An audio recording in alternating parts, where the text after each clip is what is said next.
जय हिंद। मैं Sunil Yadav. MP set exam का रिजल्ट कब आएगा? बहुत जल्दी आएगा। ठीक, 26 तारीख के पहले मिल सकता है। इसका मतलब ये है कि किसी भी दिन आपके सामने एमपी सेट का रिजल्ट आने वाला है, पहली बात। Point number two, cut off कितना जाएगा एमपीपीएससी स्टेट सर्विसेज 2025? मेरा होगा, नहीं होगा, क्या होगा? और अथेंटिक आंसर की इस बार नहीं बनाई, समय नहीं मिला। ठीक है, तो अभी बिल्कुल भी हड़बड़ाए नहीं, परेशान नहीं हो। एक वीडियो कट ऑफ का बनाया था, या एक वीडियो बनाया था पेपर के एनालिसिस को लेकर, उसको देख लेना। बहुत उठापटक चल रही है। 75, 76, कोई कह रहा है कुछ, कोई कह रहा है कुछ। जनरल मेल का 79, 80 से कम नहीं जाएगा, साफ सुथरे शब्दों में जान लें। फीमेल का थोड़ी सा कम जाएगा, 77, 78 के आसपास जाएगा। और अभी फाइनल आंसर की आ जाने दीजिए। ठीक है, अभी तो ये प्रोविजनल आई हुई है, अभी फाइनल आंसर की आ जाने दीजिए। फिर उसके बाद हम बताएंगे कि क्या कैसा जाएगा, क्योंकि हो सकता है कि कुछ ऐसे क्वेश्चन हो जिनको हटाया जाए, डिलीट किया जाए, या जो डिलीट किए जाने लायक हो उनको हटा दिया जाए। और ये भी हो सकता है कि कोई ऐसा एक दो क्वेश्चन भी हटा दिया जाए जो डिलीट किए जाने लायक ना हो, परंतु हटा दिया जाए। तो उन सब बातों से प्रभाव पड़ेगा, तब अपन बात करेंगे फाइनली। तो एक शॉर्ट वे में आपको ये बता दिया। तो ये दो बातें हो गई। नेक्स्ट तीसरी बात जो अब है, इंटरव्यू। किस चीज का? असिस्टेंट डायरेक्टर ग्रामोद्योग परीक्षा 10 मार्च को है साहब जी। बैच में विद्यार्थी लगातार जुड़ रहे हैं, एडमिशन ले रहे हैं अपने यहाँ पर। आप लोग कब लेंगे? कितना टाइम बचा हुआ है? कम समय बचा हुआ है आपके पास में साहब। ठीक है, 10 मार्च को आपका इंटरव्यू है। तैयारी अपने अपने लेवल पे कर रहे हैं, अच्छी बात है, करना ही चाहिए। 6 पोस्टें हैं, बहुत अच्छे से आप जानते हैं साहब जी। लेकिन यदि आप उस 6 पोस्टों को लेकर के सिंसियर हैं, सीरियस हैं, गंभीर हैं, तो इस बात को आप समझिए कि बहुत अच्छे से आपको उसको फोकस करना चाहिए, विधिवत उसकी तैयारी करनी चाहिए। बहुत सारे वीडियो देख लेते हैं, तो उनमें आपको बिल्डिंग के बाहर का हाल तो मिल जाता है कि हाँ किससे क्या पूछा गया, कैसा क्या रहा आपका। ठीक है, लेकिन कुछ यहाँ पर मैं आपको वो बातें बताना चाहूंगा जो बिल्डिंग के अंदर का हाल है। बाहर की बातें तो आपने सुनी है, तुमसे क्या पूछा, आपका कैसा रहा, आपका कैसा रहा। आपको अंदर की बातें जानना बहुत जरूरी है। और रिसेंट सिनेरियो क्या चल रहा है, किस प्रकार से चल रहा है, इन सब बातों को सीखना, समझना, जानना पड़ेगा।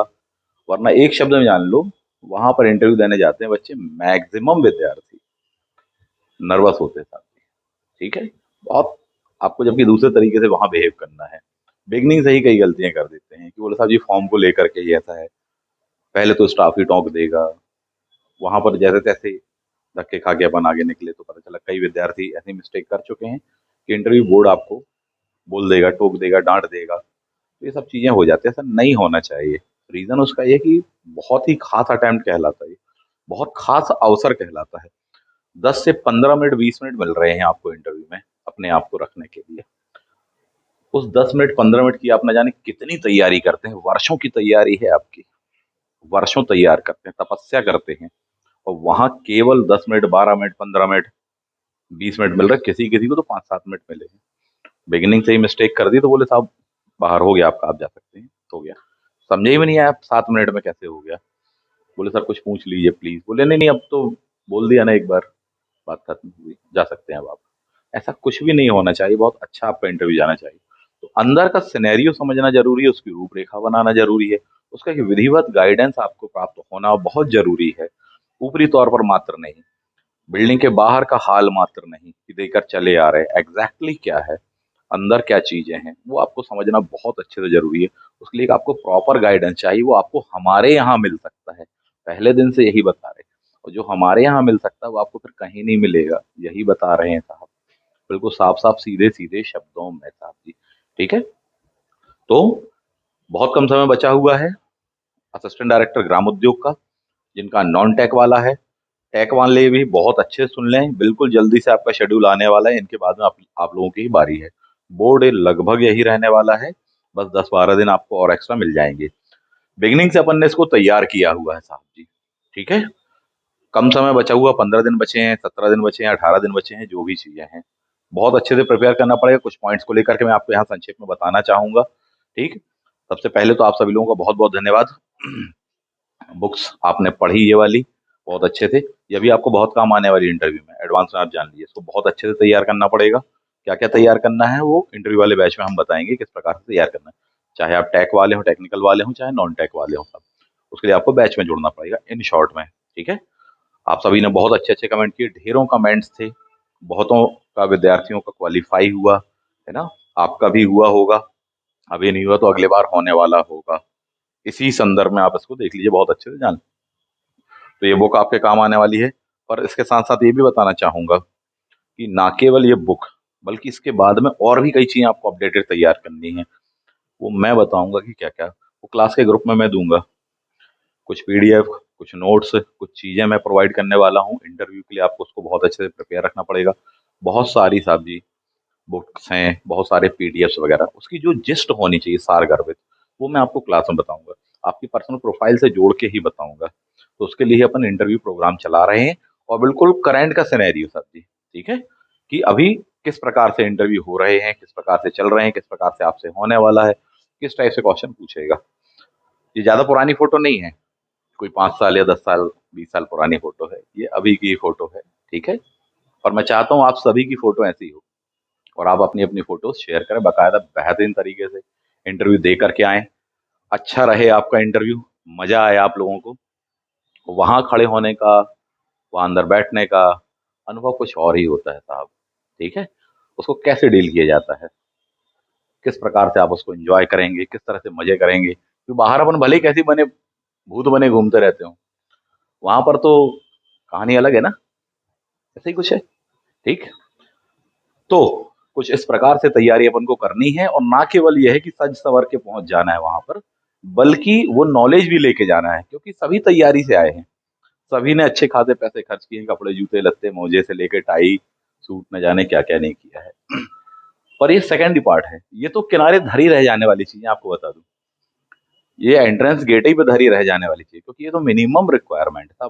बात इसके आगे है गंभीर, जो आपको समझना जानना पड़ेगा, उसको प्रिपेयर करना पड़ेगा। कुछ चीजें मैं आपको उसी संदर्भ में बताना चाहूंगा। कुछ इसी प्रकार की भी आपकी पिक्स होनी चाहिए, यही मैं आप सभी लोगों के लिए आशा करता हूँ। यही आप सभी विद्यार्थियों के लिए मैं शुभकामना करता हूँ। आप भी जाएं इंटरव्यू देने के लिए, बेहतरीन तैयार होकर जाए, अच्छा इंटरव्यू दें, बहुत अच्छा इंप्रेशन वहां पड़े, अच्छा पद उठाएं सभी। उसके लिए हमको तैयारी करनी पड़ेगी। तो सपने देखना बस पर्याप्त नहीं है, सपने देखें, पर केवल वो नहीं, उसके अलावा भी बहुत सारे काम अपन को करने पड़ेंगे। ठीक है। चलिए आगे बढ़ जाते हैं। तो कुछ पॉइंट्स मैं आपको यहाँ बताना चाहूंगा कि क्या क्या तैयार करो भाई एडीजी के इंटरव्यू के लिए, और क्या क्या गलती मत करो। चाहे आपका एडीजी का इंटरव्यू हो, चाहे आपका अन्य किसी भी एग्जाम का, स्टेट सर्विसेज इत्यादि वगैरह का इंटरव्यू हो, बेहतरीन तरीके से जाइए, क्योंकि बोर्ड मेंबर्स तो वही है ना। जो विषय की स्पेशल फैकल्टी है वो बाहर से बुलवाई जा रही है, अलग से बुलवाई जा रही है साहब जी। ठीक है। कौन क्या कहाँ। ठीक है। वो सब चीजें हम बताते हैं आप लोगों को, जो क्लास में जुड़े हुए उनको सब समझाते हैं कि देखो किससे सामना होने वाला है और किस प्रकार से। और खास बात ये रही कि जिन विद्यार्थियों को जो जो बताया कि देखो यार ये पूछा जाएगा तुमसे, तैयार रखना, उनसे वही पूछा गया और बहुत अच्छे नंबर मिले इंटरव्यू में। सभी बोलते हैं, बोले सर बहुत अच्छा गया, अच्छे नंबर मिले। तो आपको भी अच्छे नंबर चाहिए तो आपको प्रिपेयर करना पड़ेगा। ठीक। सबसे पहला पॉइंट यहाँ पर ये आ जाता है कि इस इंटरव्यू के लिए आप क्या क्या तैयार करेंगे। ठीक है। क्या क्या आपका प्रिपेयर होना चाहिए। पहली बात तो ये बुक आपकी प्रिपेयर होनी चाहिए, मिनिमम तो यही है। इसके आगे बहुत सारी चीजें हैं, वो भी आपका प्रिपेयर होना चाहिए, वो हम आपको बताएंगे अभी। दूसरा, कुछ गलतियां नहीं करनी है आपको। जैसे कि आप ये देख पा रहे हैं, इसको विधिवत पढ़ लीजिएगा, इसको बहुत अच्छे से तैयार करिए। इसमें बहुत सारे पॉइंट दिए हैं, कहाँ कहाँ पर गलती करते हो एडवांस में समझा दे रहे हैं। ये 3rd नंबर का पॉइंट दिया होगा आपको, व्यक्तिगत विवरण एक मूल प्रति प्लस 5 आपको अलग से लिखा होगा। जो मूल प्रति उस पर नंबरिंग करना है, जो 5 अलग से लिखे ना उसका एक अलग वंश बनाना, टैग खरीदना वो धागा। ठीक है। और उससे बांध के रखना विधिवत साहब जी। वहां मांगेंगे तो अलग से आपके हाथ में बंच का सेट तो पकड़ा देना।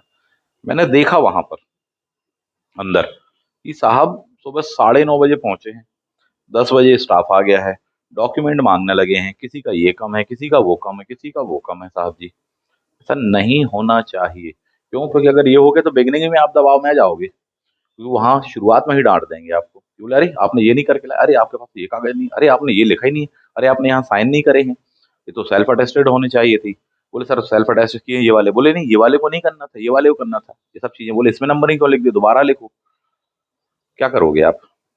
तो आप वो सब करोगे जो वो बताएंगे, तो ऐसी कोई गलती नहीं करो।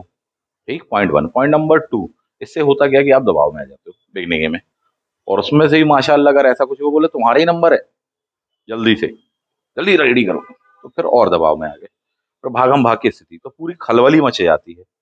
ऐसा नहीं होना चाहिए साहब जी। विधिवत कागज, विधिवत अध्ययन कर लें, समझ लें, कोई दिक्कत जाती है हम बताएंगे आपको। जो क्लास में बैच में विद्यार्थी, एक एक विद्यार्थी का फॉर्म चेक करते हैं, एक एक चीजें हम सब बताते हैं कि यार इसको देखो ऐसे नहीं, ऐसे ऐसे जमाना है।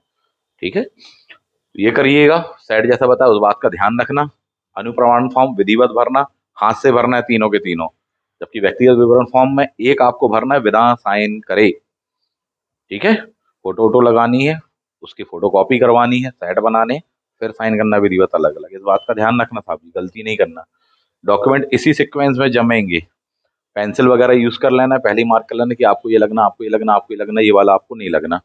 बोले साहब ये फीमेल के लिए, ये वाला मेल के लिए नहीं लगना साहब, ये ओबीसी के लिए, एससी एसटी के लिए नहीं लगना है, लगना है देख लेना अपना। ठीक है, इन बातों का ध्यान रखना। अगर ये गलती वहां पर कर दी है तो फिर एक बहुत बड़ी समस्या आ जाती है। इसमें एक पॉइंट आता है निकल करके, जिस पर मैक्सिमम लोग गलती कर जाते हैं। उसमें लिखा रहता है कि जो आपकी मार्कशीट्स हैं, सर्टिफिकेट्स हैं, उनके डॉक्यूमेंट्स के 2 सेट, ठीक है, सेल्फ अटेस्टेड होने चाहिए, ऐसा लिखा रहता है। प्लस उसके एक सेट में यह लिखा होना चाहिए कि यह दस्तावेज फला फला एग्जाम के लिए प्रस्तुत किया गया है। ठीक, तो ये डॉक्यूमेंट जो फला फला एग्जाम के लिए प्रस्तुत किया गया है, उसका अलग से बंच बना के रखना। ठीक है, उसको भी सेल्फ अटेस्ट करना है, नो डाउट।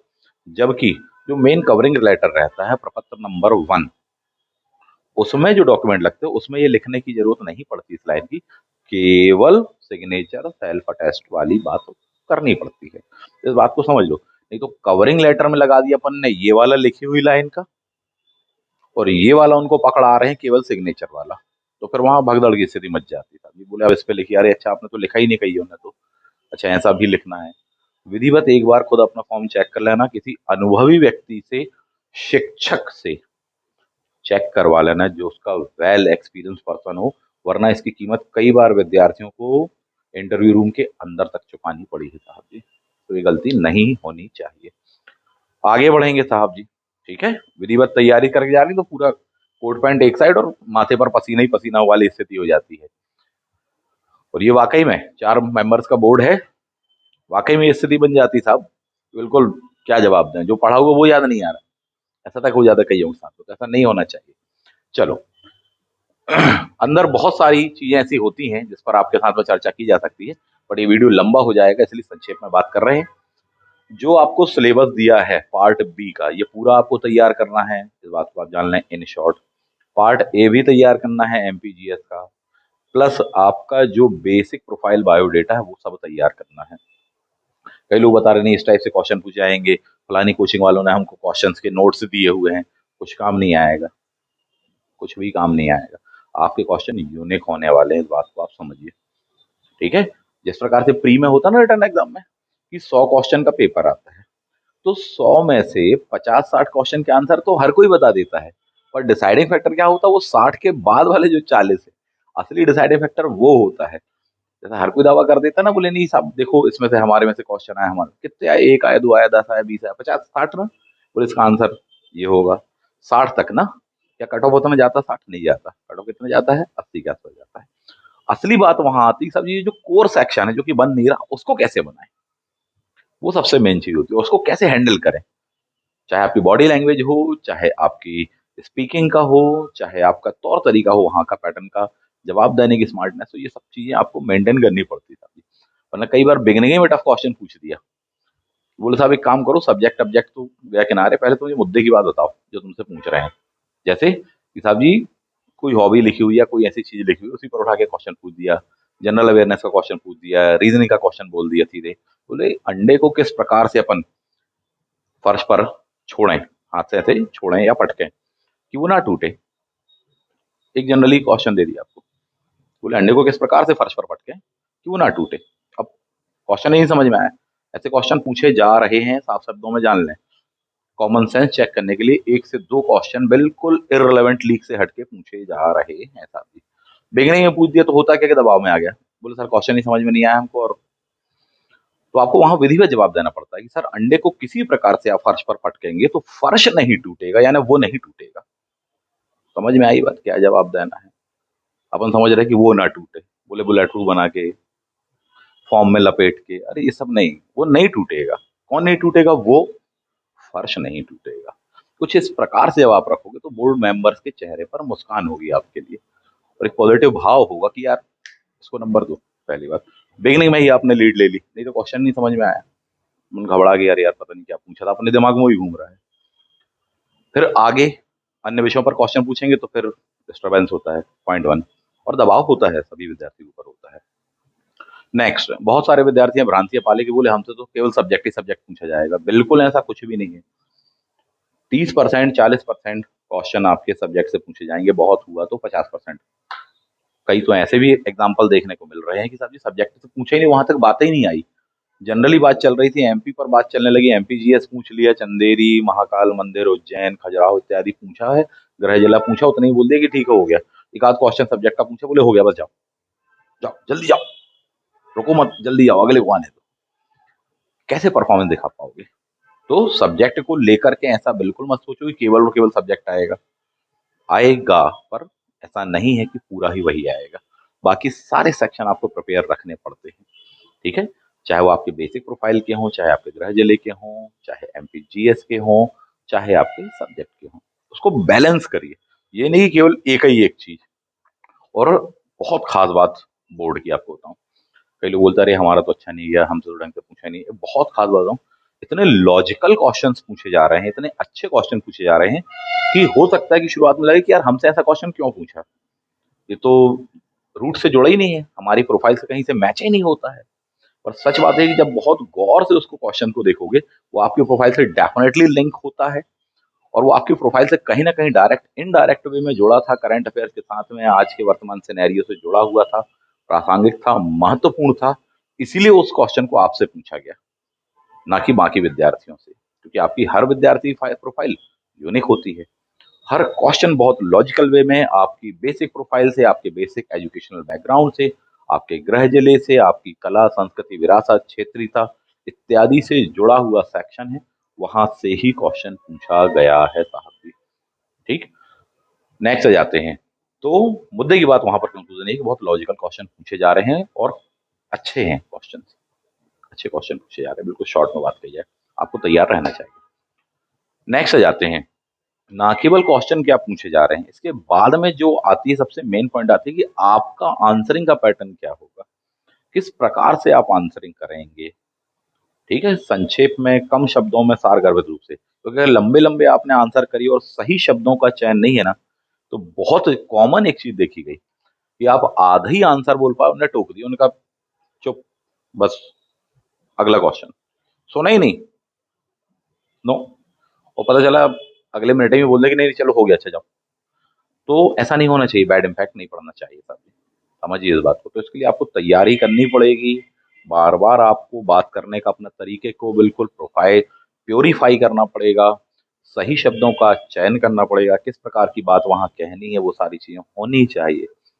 ठीक है, फैक्चुअल आपका नॉलेज काफी अच्छा होना चाहिए, कॉन्सेप्चुअल चीजें पूछे तो उसमें कोई गलती नहीं होनी चाहिए, वरना एक कॉन्सेप्चुअल क्वेश्चन उनने पूछा और उसका आपने गलत थॉट्स के साथ में जवाब दिए, इतने में उनने अपना माइंडसेट बना लिया, बोले नहीं ठीक है जाओ, एक में डिसाइड कर रहे हैं साहब जी। ये बहुत खतरनाक बात है आपके लिए कि उनने देखा कि अरे यार टाइम हो रहा है, 10 मिनट हो गए हैं, बोले एक क्वेश्चन पूछने से कॉन्सेप्चुअल, और वहां पर आप इसके पहले आप भूमिका ही बना रहे हैं आंसर की, ऐसा होना चाहिए, ऐसा होना चाहिए, फिर उसके पश्चात में आप मेन पर आने वाले हैं, इतने में उन्होंने टोका ही दिया आपको, बस कोई मतलब नहीं रह जाएगा। टू द पॉइंट, कम से कम शब्दों में, कॉन्सेप्चुअल बातें भी सारगर्भित रूप से, फैक्चुअल बातें बिल्कुल फट याद आनी चाहिए।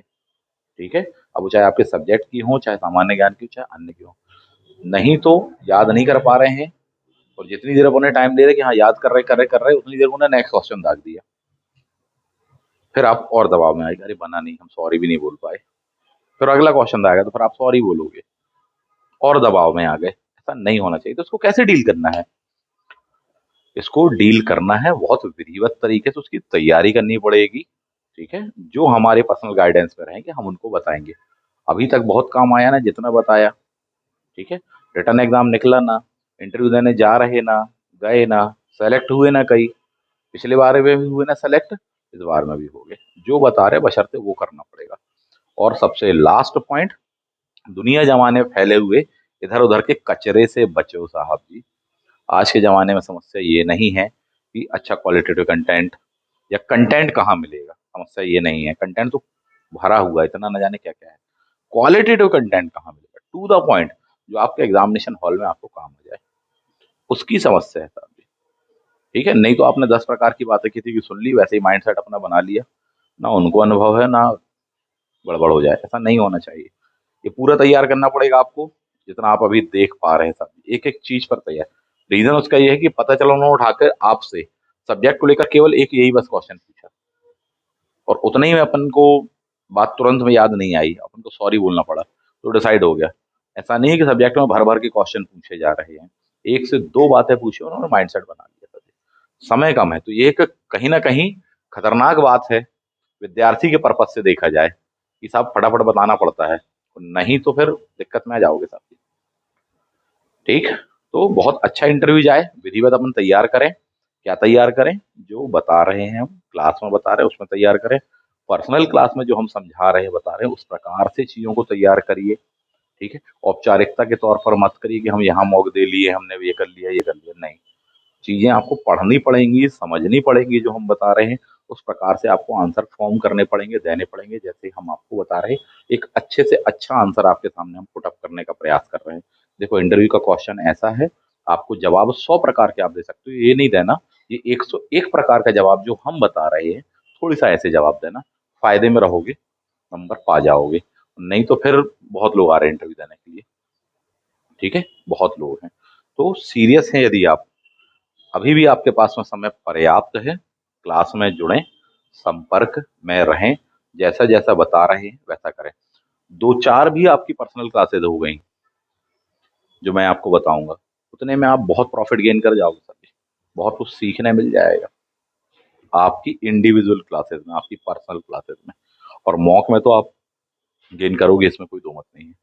इसको पूरे को अपन को विधिवत तैयार करना पड़ेगा, वहाँ डॉक्यूमेंट जो लेके जाने हैं उन डॉक्यूमेंट को क्रॉस चेक करना है, वेरीफाई करना है, वेल प्रिपेयर करना है, क्योंकि वही डॉक्यूमेंट उनके हाथ पे रहेगा, और उसी डॉक्यूमेंट के आधार पर वो आपसे क्वेश्चन पूछ रहे हैं, और फटाफट डिसाइड कर रहे हैं साहब जी। दो क्वेश्चन पूछे और उनने कहा हो गया, बेसिक प्रोफाइल का हो गया, अगला एक क्वेश्चन सब्जेक्ट का पूछ लो, बोले हो गया, बोले एक जीएस का बता दो, बोले हो गया, एक काम करो तुम रामायण के बारे में ये बता दो, बोले हो गया, खत्म, जाओ। फटाफट रैपिड राउंड है ये। तो विद्यार्थी के पर्सपेक्टिव से देखा जाए तो आपके पास में समय बहुत कम है, बहुत कम मौका है वहां पर अपने आप को साबित करने का, और गलती की गुंजाइशें कम है, ना ही हो, नहीं ही करना है।